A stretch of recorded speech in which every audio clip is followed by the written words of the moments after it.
In less than 2 hours, history is going to be made at Kennedy Space Center. SpaceX is going to launch the first all-civilian crew into orbit. For 3 days, they're going to travel 360 miles above planet Earth. 10 Tampa Bay's Miranda Parnell is on the Space Coast for us. Miranda, this mission, it's also doing some good. It's raising money for a pretty good cause, too. That's right, Ryan. They're planning to raise money for St. Jude Children's Hospital, and they have an ambitious goal, $200 million, but they're already over halfway there. Why is that? Because billionaire Jared Isaacman has already pledged $100 million, and he's also the benefactor and commander of this trip. So what is this going to look like? Well, they're scheduled to lift off tonight, and they're going to be transported by a Falcon rocket in a Dragon capsule. And the plan is to start their orbit, and they're planning to be out there further than any human has gone since Hubble. Now, this mission will have a crew of 3 additional people outside of Isaacman, and they'll be focused on microgravity research and experimentation, and of course, as well as opening new doors as the first civilian manned commercial flight.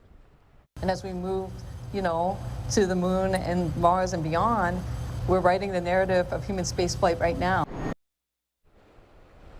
And the crew will be traveling weightless at 17,000 miles per hour before they head back to Earth about 3 days later. Now, we have a pretty good spot here. We're going to be able to see it pretty clear if they can make that liftoff tonight. But where can you watch? Well, the launch window starts at 8:02. And of course, we've got you covered. We will be streaming live on 10tampabay.com as well as on our free 10 Tampa Bay app.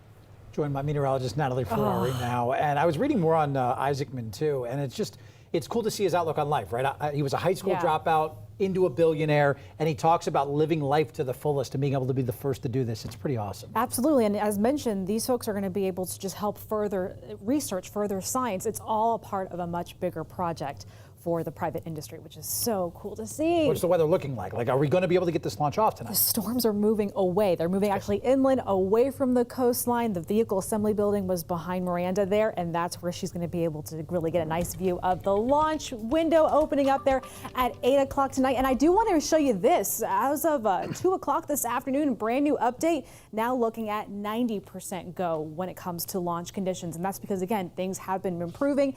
They did have a few showers and storms along the coastline a few hours ago, but you can actually see a bunch of that has not only cleared, it's moved inland, already pushing just to the west of downtown Orlando, and if anything, clearing up through portions of Central Florida out towards the East Coast over the past hour and a half, which has been some great news. And we got those winds setting up nicely for them as well.